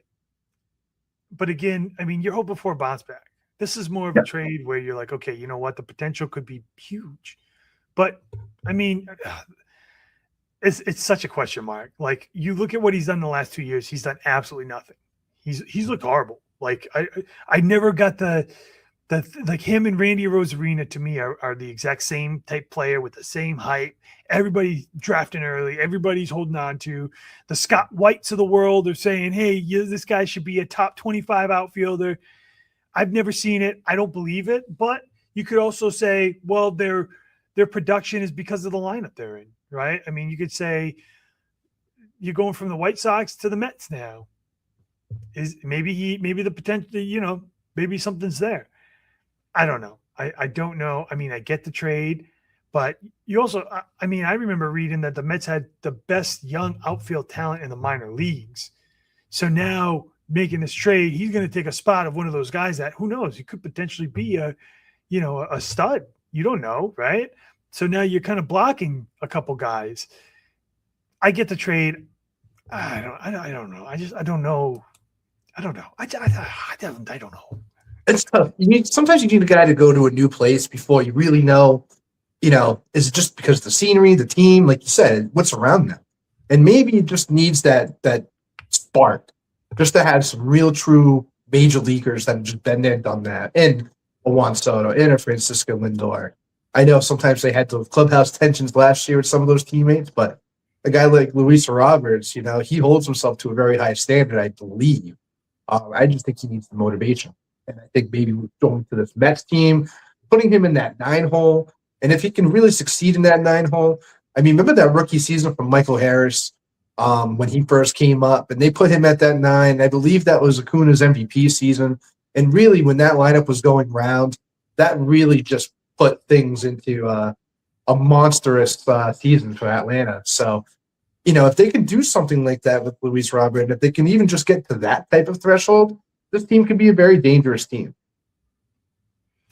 Yeah, I mean, if you look at it from top to bottom, and I mean, from a fantasy perspective, you have a bunch of guys that probably will go in the first couple rounds. You got Lindor, you got Soto, who will be a top 3, top 4 pick for sure. There's still some opportunity for some late round magic. I think Marcus Semien, you could probably get pretty late. We're talking about second base and that being kind of not a deep position. If you do punt on it, because, there's only like 2 or 3 really good second basemen, you could take a chance on a Marcus Semien in a Mets lineup. Maybe, who knows? Maybe Marcus Semien bats leadoff like he did with the Rangers. Lindor goes second, Soto's third, Polanco's fourth, and then you got Bo Bichette fifth or something, or vice versa. Like the outcome for this is so wild. And then sixth, you go Luis Roberts. I mean, it's a deep lineup with the trades. But from fantasy, yeah, I mean, you could wait on some of these guys and probably get a pretty good deal on a couple of them. I think Marcus Semien, to me, I'm a big Marcus Semien guy. When he's right and he's in a lineup, what he can do. He did it with Toronto. He did it in his first year with the Rangers. When he's going, he's going. And, again, you can always say, well, when that last year, there wasn't any protection. Corey Seager always missed time. He never really maybe had the opportunity to get going. And let's see what he can do with the Mets. I mean, you want to take a chance with him with the Mets? I mean, I would, especially late. Yeah, you nailed it on the head with the value with these guys. Instead of maybe drafting a Francisco Lindor, or let's just say you missed out on a Francisco Lindor or a Juan Soto, even or a Bo Bichette, because I think those 3 guys are going to be probably the top 3 off of this list right here. Mm-hmm. I think even like a Francisco Alvarez, if he can stay healthy, he can get you 20, 25 home runs. And all these guys, if they're at their best, should all elevate their stats along with that. So a guy like a Marcus Semien, I'll be battling you for him. I don't know when I'm going to draft him, but that's a guy I got my eye on too. I think he's fantastic when he is on. Brett Beatty. No one really talks about him too much, but he's, been in that organization now, I feel like, forever. And, any year, he's supposed to be this big breakout guy because that's what they had him labeled as before. So maybe he's going to be a late bloomer. You can get him super late, maybe even undrafted in some leagues for all we know. And he'll also be third base eligible because he'll carry that over this year. He will. And then even Luis Robert, I don't even know where to even put him on the board. I think that's a double-digit round pick. But he's going to be available. Who knows with him? Maybe if he starts getting on base, stealing bases, cut down on the strikeouts just a little bit, then he can become more of an asset in points. Yeah. It's a fun lineup. I mean, obviously, draft is fun. right? I think that's the best part of fantasy baseball is the drafts and the trades where we say that. So, yeah, I mean, I honestly, if I do have an early pick, Juan Soto is my guy. I would love to target Juan Soto. I would later on give me a Marcus Semien. I think I'm staying away from Bo Bichette. I kind of fell for that a couple of years ago with that down year. I drafted him in the 3rd or 4th round, and he just crushed me. He literally crushed me. Lindor, I mean, Lindor's probably a mid-second round pick, depending on the league depth you have. So, it all depends how big your league is and where you're drafting. I mean, honestly, if I had like a middle pick and I ended up getting a Juan Soto in round 1 and a Francisco Lindor round 2, I'd be pretty happy, if I got to be honest with you, because I love the combos right there. That's me. I'm having a hunch in a lot of these leagues, you're going to see a lot of hitters. And then that early 2nd round, that's when you're going to see maybe the Paul Skeens, the Garrett Crochet's of the world start going off. So, a mid-round Francisco Lindor, I can see slip into a mid-2nd round, especially in a 10-team league. I can definitely see that. Yeah. Although I think, they have Skeens going before Crochet in mock drafts. Have you seen that? Yeah, I don't get it. We learned our lesson last year with the, no wins, not getting those extra points, and that adds up. That adds up a lot. And I think also now Garrett Crochet being ranked, in the top 6 starting pitchers, compared to some other guys that they put ahead of him. He recognized that, and he made a comment about it. So he's got some fire in him. That's a guy that could potentially also, when Cy Young again, be right there with Skubal, 100%. Yeah, I did seriously scratch my head when I saw Zach Wheeler was a top 5. You don't even know if he's going to come back. Honestly, he might. He probably will, but still some question marks with that injury, So, Matt Harvey had it, and look what happened when he came back. So, it kind of bobbles my mind that CBS Sports. I saw that they ranked him in the top 5. I want to say 4th. Just wild, very wild. I was surprised by that name. Yeah, I didn't get that. So let's stay with the Mets for a second. They do the trade. Well, first off, they get Bo. They trade for Luis Roberts, but then they do another trade, which I think is something they desperately needed, and I think we can both agree they desperately needed because we talk about it every week. Last year we talked about it. They need to go out. They need to get an ace. And what do? They trade for one. They trade for Freddie Peralta from the Brewers. It's a great trade. Young guy. Already said he'd be willing to sign long-term with them. That's exactly what you want. His numbers last year, 17-6, 176 innings pitched, 204 strikeouts, 66 walks, a 2.70 ERA, 440 points, 13.4 a start, ranking him the 8th best starting pitcher in a points league. I think it was a trade that needed to happen, and now the rotation looks much better. I think they could probably still use another pitcher, but I think some of the stuff I've seen, and here's what they're looking at now is a 6-man rotation. They got Senga 6th in this. That's a great rotation. Freddie Peralta, McLean is he's a stud, right? But Senga, Manea, Holmes, Peterson, those are more all 4 and 5s. If they go out and they get a Framber Valdez, that shows me they want this. They want it. You go Framber Valdez, Peralta, McLean, then you can go, Sean Manea, Senga, Clay Holmes, or and then move Peterson to the bullpen like he was last year a little bit. Now you're built. Now you're done. You've had an off season where you went out and you filled every single hole you needed to fill in your lineup, in your rotation. You're good for the playoffs if you get a Framber Valdez. Not to say you're not right now. I think your offense is perfect. It's great. But the hole is the rotation. Yeah, about Freddie Peralta? I think this guy's going to be a top 5 pitcher this year. And it's crazy to even say that like that. Maybe it's, I don't know. Maybe it's what I'm drinking right now. But I'm drinking the Kool-Aid. Whatever it is, I'm drinking the Freddie Peralta Kool-Aid. I only say that because he's become one of the most consistent pitchers in baseball. Just looking back at his stats here, I'm looking at four of the last 5 years, he's had at least 27 starts. I think a lot of guys early on, they're trying to get their feet under themselves. They go through injuries, they go through inning limits, right? This guy is now 30 years old. He's going to be 30 years old this year, and he's hitting his stride. He is in his stride. He's in the midst of it right now. This guy is a professional major league pitcher, and that's exactly what we said. We needed them to do something. We thought it was probably going to be Framber. Maybe it still is Framber. We don't know. But that was a big move, and I think they moved fast on it because I think the Yankees were close. I heard Freddie Peralta, sounds like it's coming down to it. And then I saw a report saying, hey, guess what? Mets just threw their hat in the ring. And then 45 minutes later, I see the notification. So I think it was maybe a little bit impulse move, but I like what they gave up for him. It wasn't like a crazy, haul for him because he is on this 1-year deal. So it is just kind of a freebie, for instance. And then now it sounds like they're going to sign him long term. So it's like one of the best moves I think the Mets made all offseason, better than any signing that they've made so far. This was the number one important move they needed to make.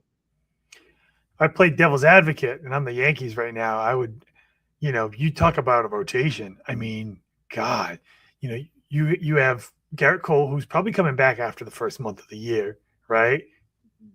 Then you go to Max Fried, then you go Freddie Peralta, then you go Carlos Rondon, then you go, Slittler. I mean, yeah, man, I'm telling you, I'm sure they're kicking themselves because they're at a point, I think, when you look at their team, it's like their rotation's good, their offense is what are we going to do? Are we going to try to get a couple more guys for the offense, or are we going to try to win games with our pitching? And if they went out and they did get a Freddie Peralta, then that would tell me, you know what, they're not doing anything for offense now. They're done. They're going to try to win games with their pitching. They didn't get him. Now what are they going to do? They're going to make some trades. They're going to try to sign Eugenio Suarez. Ryan McMahon isn't going to be the answer. Volpe's out for who knows? They say he might even be out for half of the year. Not to say he was even good when he was healthy last year. So they have a lot of question marks. And we're going to talk about somebody that they just signed that they needed to sign desperately. But it's going to be interesting to see where they're going to go too. But I think for the Mets, yeah. And as far as fantasy and Freddie Peralta, oh, man, it's tough. He might go right after that run of like true aces, I think. You know what I mean? It's like, okay, someone's going to draft Crochet. Someone's going to go Skubal. But that next round of aces is going to be Yamamoto. Then I think you'll see Peralta go in that second run. I don't think he'll be there in the initial run. I think you can get him maybe in the late second, early third if there's a run and it's a 12 team. If it's like an 8 or 10 team, maybe the fourth, But I mean, it's still a really good spot for him. Oh, absolutely it is. Absolutely.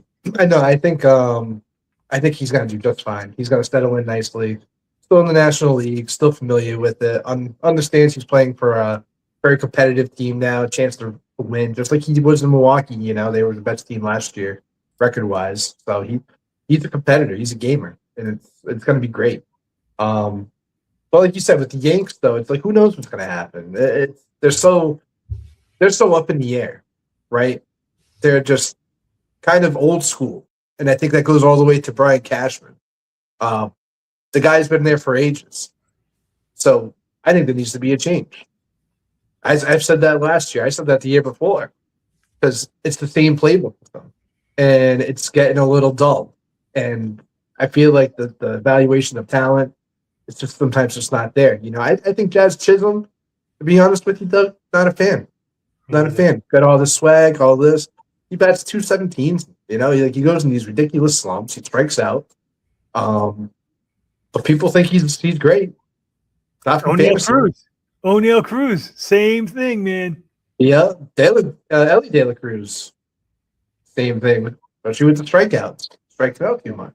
So still overrated. The Yankees team I think is overrated. Who did they sign? They just signed, let's talk about it. Let's talk about Bellinger for a second, right? Oh, look at this. Let's get right into it. All right. Well, let me pull it up here. Let me see what we got cooking here. Where is he? There he is. All right. So, I mean, like we had just talked about, right? They go out and they do something that they probably desperately needed to do this offseason, and that was to re-sign Cody Bellinger. I think if they don't re-sign him, they're looking worse than they are, right? It's Judge and nobody else. Nobody else. So I think they go out and they get him. They did what they needed to do. 5 years, $162.5 million contract. I think that's pretty good deal. I think that's a great value deal for them, to be honest with you. You know, gets a $20 million signing bonus, full no trade. He can opt out after the 2027, 2028 years if he wants to. You know, his numbers last year, 272, 29 homers, 98 ribbies, 89 runs, 90 strikeouts, 13 stolen bases, 463 points, 3 a start. Those are great fantasy numbers for a points league. I mean, you can't go wrong, right? I mean, we all knew that their rotation is kind of is what they're leaning on this year because Cole's coming back. But, you know, offensively, I think even with this, it's really not a scary lineup. You know, I have the lineup right here. And if you want to take a look, it's like you talked about, you know, you got Trent Grisham. Now you're hoping Trent Grisham can reproduce the year he had, which probably not. You know, Aaron Judge will be Aaron Judge. Then you have Bellinger, but then, you know, Ben Rice, Stanton is even going to be healthy for how long? You know, Jazz, Ryan McMahon is not the answer. You got Jose playing shortstop until Volpe comes back. Who knows what's that looks like? And then Austin Wells, who's, you know, Austin, he's a good catcher. I'm not going to take that away. Fantasy perspective, probably don't own him, but, you know, it's not a scary lineup. Not at all. No, it's not a Yankee lineup. I feel like this is not a New York Yankee lineup. But I'll tell you what, though, if you ask a New York Yankee fan about Ben Rice, I'll tell you, they think he's going to be the next Babe Ruth. They think this guy's going to be, you know, breaking out this year. So in saying that, I'll keep a pulse on him. If I can get a good value for him, I'll definitely scoop him up, stash him, see what happens with him. But I'm hearing, you know, these guys are juicing him up like he's Babe Ruth. It's crazy. But like I said, though, like I look at the rest of this lineup: Ryan McMahon, Jose Caballero. Like those guys, they're not going to produce. They're not crazy. I mean, even where they came from, they weren't even producing there, and they came from very, very small market teams. So same thing with Trent Grisham. He had a great breakout last year, really in that first half too, but then kind of faded off a little bit. And now you're asking him to repeat it, really. And you know, you could come up with a way better leadoff lineup. You know, even like a Luis Robert would have been something for the Yankees to do and get and play with and experiment with. And it's a name. It's a bigger name. Like a name that could potentially, especially playing at Yankee Stadium, could be awesome if he ever put it together. But I look at this and it just says, no, this looks dry. This looks like it's old. It looks like looks like they didn't even try this offseason. And I feel like they got lucky with Bellinger because Bellinger had multiple offers on the table. So I just don't understand why the Yankees haven't made that move for Corey Seager or, you know, a Jose Ramirez even. You know, I know we're going to talk about him in a second later, but, you know, just a bigger, you know, top 5, top 10 player name that could fit into that lineup. That's all I'm saying. Corey Seager, that's an interesting one. You know that. Mm-hmm.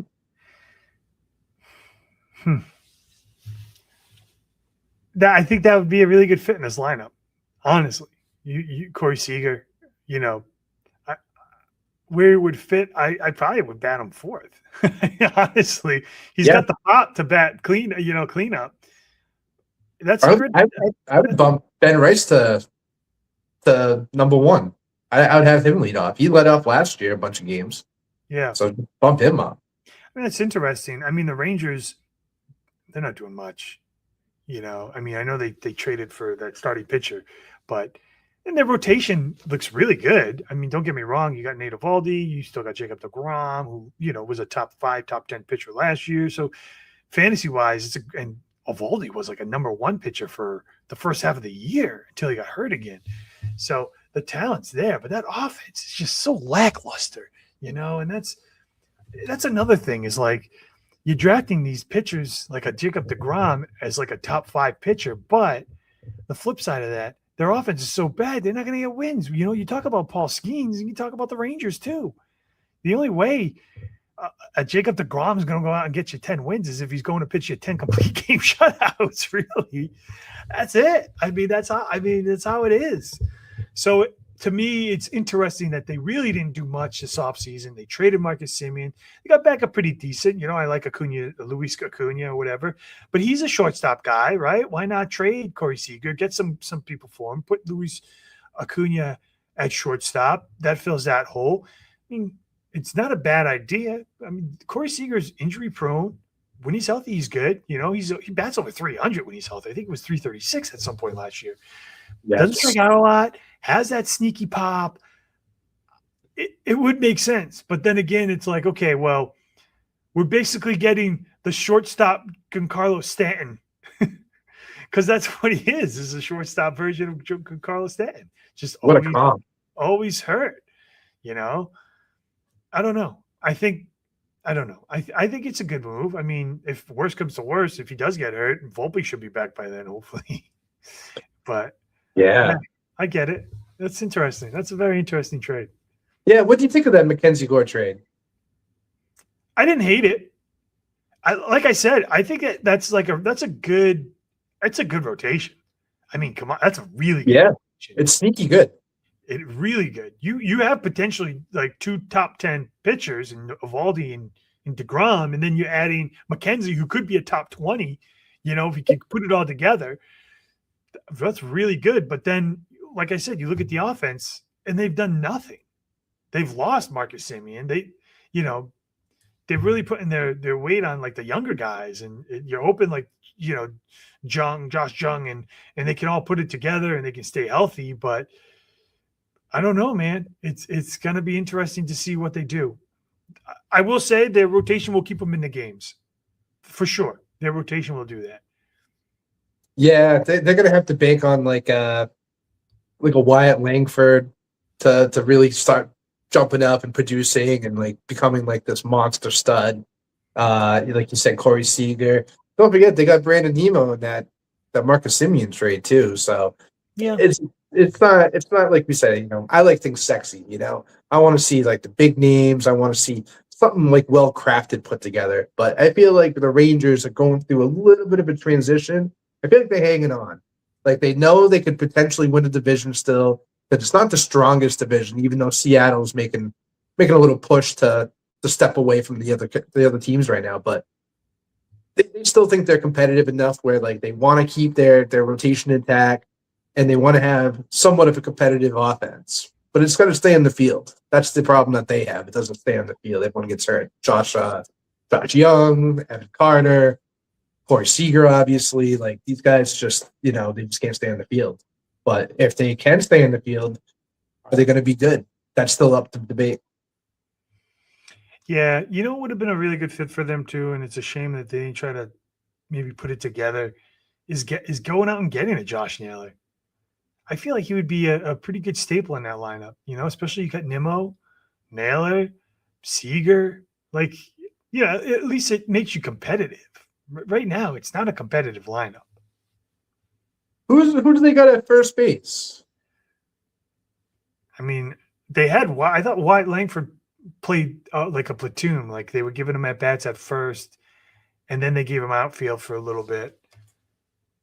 I want to check this out because I'm kind of curious because, I mean, like, what about a Paul Goldschmidt going to Texas?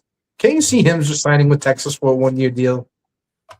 Anywhere he goes, it's going to be a 1-year deal. I can tell you that. Oh, they had Nate Lowell.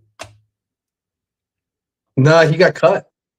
Yeah, I mean, they had him for a little while. For most right now, it says the roster. It's Jake Berger, Jock Peterson, and Duran. Yeah. But I think those guys could be replaceable. Interesting. Yeah. No, I agree.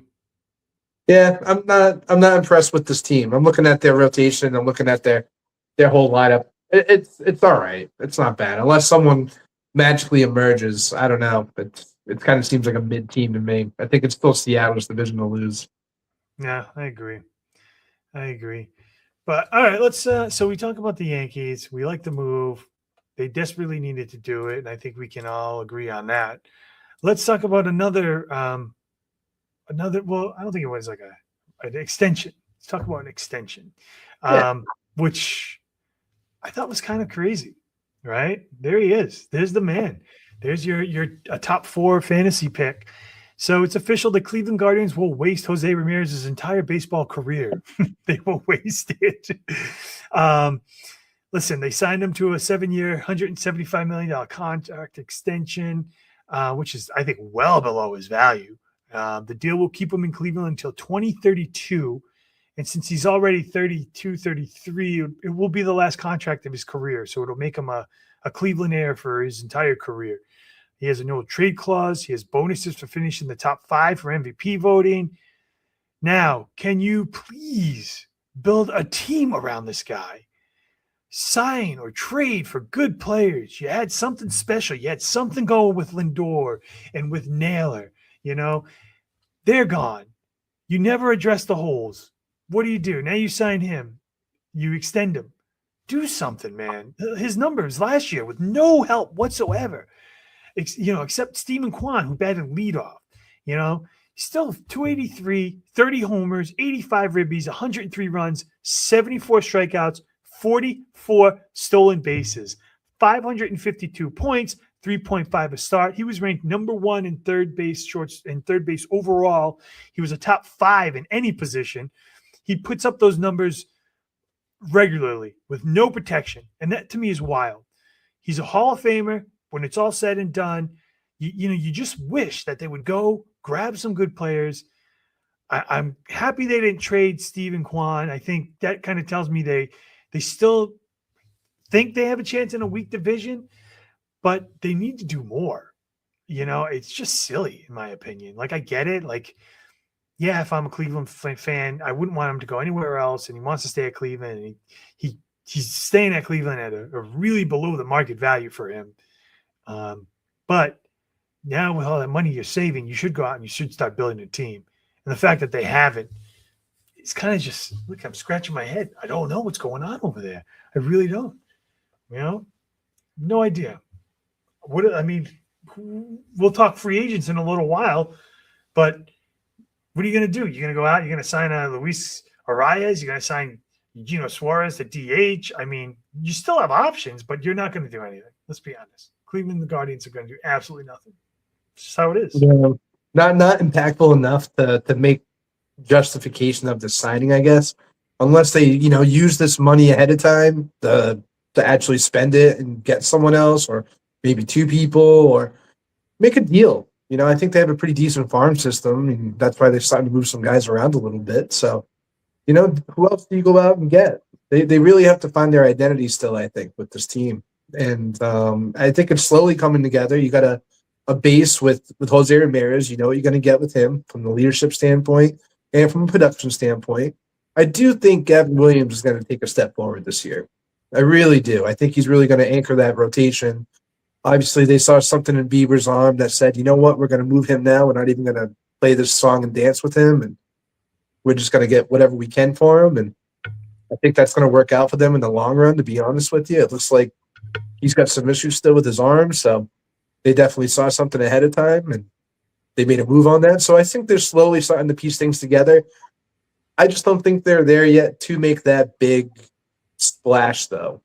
I just don't think they're there yet. I still think there's a foundation they still need to build to justify making a big splash. So the guys that are left on the market right now, like you said, of Luis Arias, or, do you throw a Paul Goldschmidt into that lineup, for a platoon player? Like, is that what the direction they want to spend their money in? Or are they going to wait and build that foundation first, get a couple more guys that are pretty concrete, hopefully, under their organization, and then go out and maybe spend some of this money that they clearly saved on Jose Ramirez? 175 for 7 years? Like, what are we talking about here? Like, that's like an Acuna deal with the Braves when he first signed the $100 million contract. So Dude, he must be the most loyal baseball player of our time right now. It's wild. But, for his sake and for Cleveland's sake, I do hope they have a plan for him. Yeah, I mean, it's a shame because if he ever did hit the free agent market, I mean, you're talking about a guy who could potentially get, $250 million easy, even at 32. I mean, simple, because he just there's no signs of slowing down. I do like the rotation. I do agree with Gavin Williams. I think Tanner Beebe is a little underrated. He could come out and he can dominate a game at times. I will say, I do like Stephen Kwan. I think he's a top 15, 20 outfielder you could probably draft and doesn't strike out a lot. Other than that, though, it's like, you look at everybody else, and everybody else in the fantasy world, you can get really late. Manzardo. I mean, he had a great first month, but after that, it was really nothing. So, I think they do need a good first baseman. Goldschmidt. Yeah, I think their identity is a team that makes contact, that puts the ball in play, and it doesn't strike out a lot. And for me, Luis Ariz does kind of fit that mold for them. So if they do end up making a splash, I think that might be the guy to do. He's 28, still fairly young, believe it or not, and. I could see Arias go there. I could see him go to Diamondbacks like we talked about because they have that void from losing Josh Naylor. But we'll see what happens. I do hope they do sign somebody because I think, for his sake, I think they'll still be competitive because it's just such a weak division. But, even last year, they go from a team that, was almost making the World Series to still made the playoffs, who – manager of the year candidate for sure. But, now you've done nothing but get weaker. I think you'll still make the playoffs again this year, but you're not going to go far. Not at all. Nope, I agree. Yeah, I still think it's Detroit's. Kansas City can bounce back too. They start off strong. They can still be competitive in that division, but it's just a weak division. It's not even enjoyable. I think Kansas City has the better offense. If everybody can hit, they have the much better offense, But we'll see what happens. And so let's we're talking about re-signing, salary arbitrations. Here's a strange one, right? Minnesota Twins avoided salary. They agreed to terms with Joe Ryan for a 1-year, $6.2 million contract, which is really peanuts in the realm of baseball salaries. Pretty good year, 13-10, 3.6 ERA, 171 points, 171 innings, 194 strikeouts, 39 walks. Really good year last year. Had his best season as starting pitcher at 29. He's, probably entering his prime, you'd say. I think it's odd that I don't know what they plan to do with him. I know they decided that they weren't going to trade him, but they also aren't going to trade Buxton. They're not going to trade Pablo Lopez. So I really think they hope they can make a push in this weak division. But something tells me if they're 5 games out and, it's halfway point, you're going to see those guys out the door, all of them. I think, it'll be a fire sale. I still like I like their rotation. I like Pablo Lopez. I do like Joe Ryan. I do sometimes think he's a little overrated just because he'll go in and he'll pitch you. He'll look amazing for a couple months, but then there'll be a couple months where he doesn't look amazing and he'll give up those runs and clunks and kind of draws him down because I know at one point his ERA was like a low 3 last year. And then he went through a pretty tough 3-game stretch in like the last quarter of the season. Saw his ERA jump. I don't know if it's just because he was at like 170 innings and that was becoming a little too much. But yeah, I just find it odd that they decided to just stand pat with all these guys. Really, and they have Correa still, who they're going to be stuck with. I don't know what their plans are or what they're going to end up doing, but it's kind of interesting for sure. Yeah, I mean, their offense is definitely lackluster. I mean, their rotation is as lackluster as their offense. It's a very mediocre, sub-mediocre team. It's not very good. And I guess Joe Ryan at that dollar too. If things really do go south, and they're not going to extend Joe probably. I can't imagine them doing that because I don't think they're going to be competitive. That's a trade chip right there. Even though it's a 1-year deal, it's not going to cost money. The guy's going to still bring value, and you can still get some, decent prospects back. I'm just looking at the top 100 prospects going into 2026, and it looks like they got 3 top 100 prospects. One of them looks like in AAA. He's probably going to break into the major leagues. He plays outfield. That is Walker Jenkins. What a baseball name that is, Walker Jenkins. Remember that name. Yeah, so he's on the verge of coming up, and he's 6'3", 210. Like, this guy, I'm just picturing this country boy right now.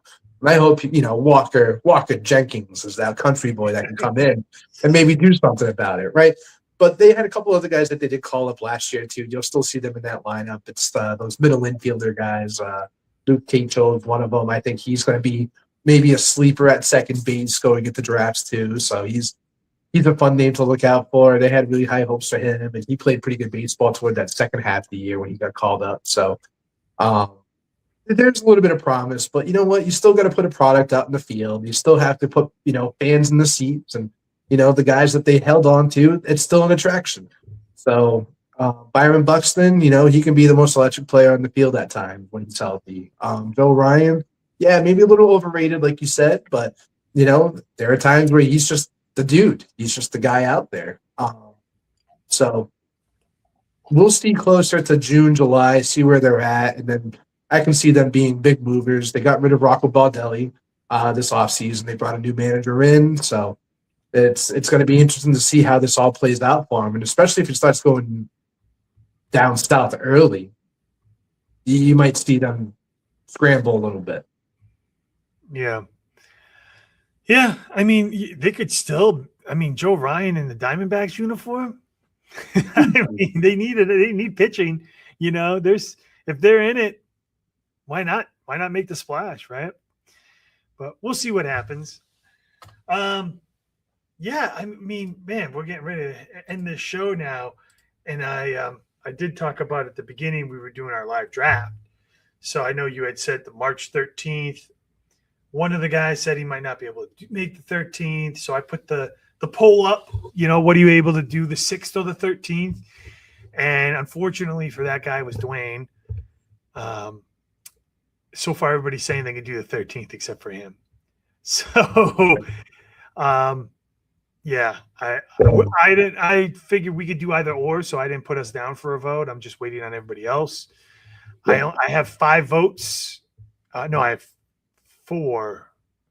So I have 3 and 1. So we're still waiting on 4 more, but I'm pretty sure that it'll be the 13th. And yeah, I don't know what Dwayne plans on doing. He could also, I mean, it's 2 hours. He doesn't have to be there for the whole draft. Maybe he can escape for what he's doing for just an hour and just maybe make his top 15 picks.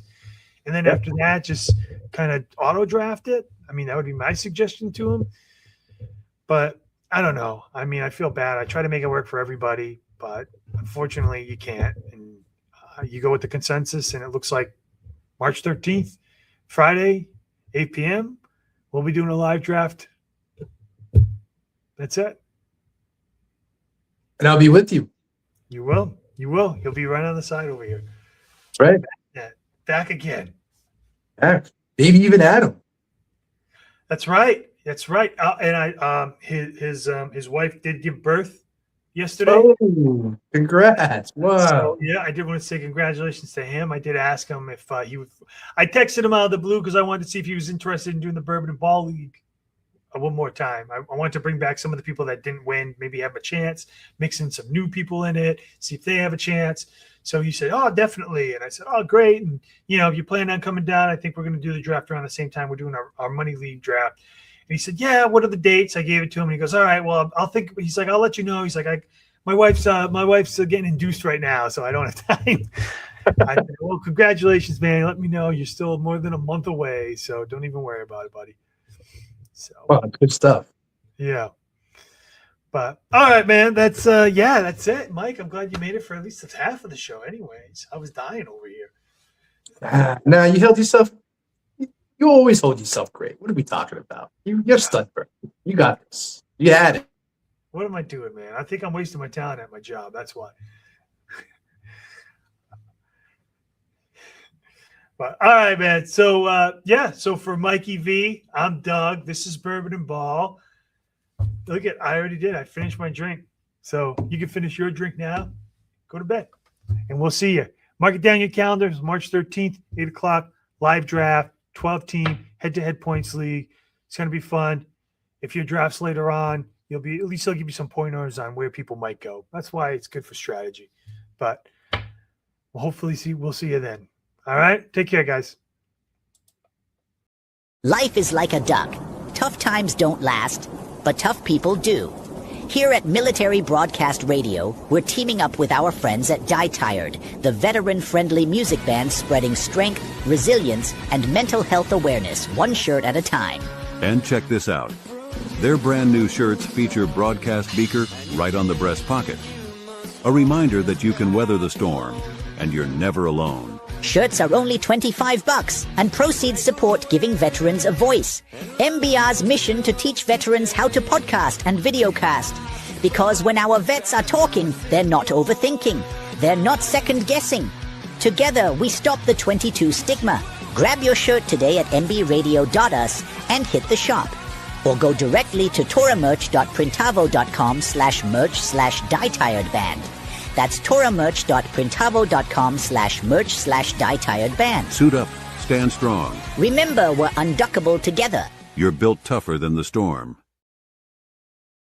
Ladies and gentlemen, thank you for tuning in to Military Broadcast Radio. As we wrap up today's show, we want to remind you that the podcast of today's episode will be available right after we go off the air. So if you missed any part of the show or want to listen again, be sure to check it out. And remember, we're here to support and honor our veterans. Your stories and experiences matter, and we are committed to giving you a platform to share them. That's right. We're here to give our veterans a voice. So don't forget to catch the podcast and stay connected with us. Giving our veterans a voice.